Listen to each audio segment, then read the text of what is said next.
back again, and today we're going to do a minor mod to help with the bike feel and just a contact point to make it feel a lot more solid. And that's going from these stock small foot pegs to something a lot more modern and wide.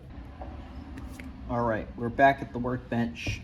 So one common theme that's going to be running throughout this series of modding the DT is one of the reasons I really like tinkering with the old Yamahas and racing with the old Yamahas is because they have a parts redundancy that spans many decades even. So that's why we're going to be using these foot pegs here. These are actually a copy of a YZ foot peg. They've used the same profile for, I think, since 1998 or so, to the point where like pretty much any YZ foot peg from the past 20 years should go on with some modification. How we're going to modify that is we're going to take a look at the stock one. The main difference here, the stock one is only about 23, 24 millimeters wide, and the modern YZ ones are quite a bit wider. That's at like 29 millimeters, but they use the same angle. One thing that I say makes this an imperfect swap is we're going to lose one feature, and that is the spring return on the foot pegs.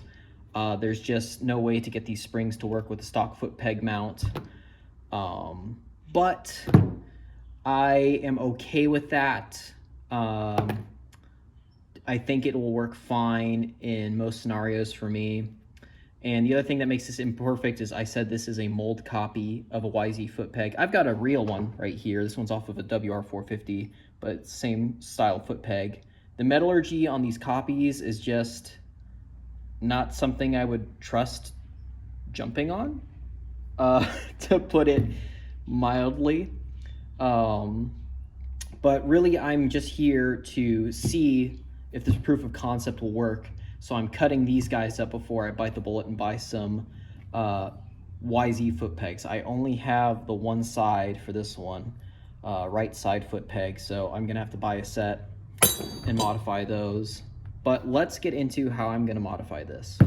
So what we're gonna do is we're just gonna measure this out and mark that 23 millimeter mark on this area of the foot peg, and then we'll trim it off with the grinding wheel, the cordless angle grinder, and then we'll test fit it to see if it fits on the bike. So I've gone ahead and made a reference mark. It's really wide. I'm just gonna aim for the center of this with the angle grinder. We're gonna chuck it in the vise and cut this off, and then we'll see how it fits. Safety first. This stuff's loud and it can hurt your ears. And you don't want to get any metal lodged in your eyes. It's not fun. Don't ask me how I know.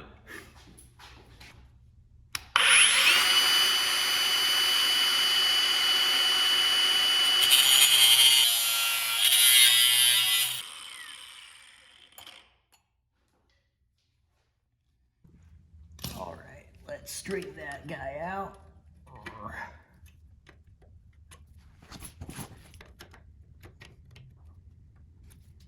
Sometimes you rotate these, get that angle, this one's a little stuck.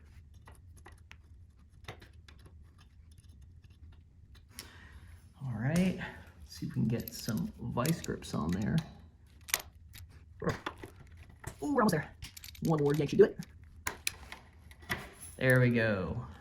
And we can just rock this back and forth. Get the pin out. And the foot peg should just slide on out. Here's the old spring, and unfortunately, oh, hey, I just noticed. We gotta replace these guys anyway. That is broken. No good. But this is the spring that unfortunately will not work with our new foot pegs. and the ones supplied for YZs don't work on this foot peg mount either. Now, this is actually pretty easy since we don't have to worry about fiddling with the spring. We can just take our pin. I like to grease these up. Take our modified foot peg and place our pin through.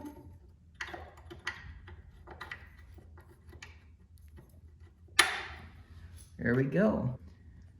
Now all that's left to do is put our little washer back on and install another cotter pin. Put the cotter pin in there, bend it so it won't back out. And that's it. You got a nice wide foot peg to work with now. It does sit level with the bike.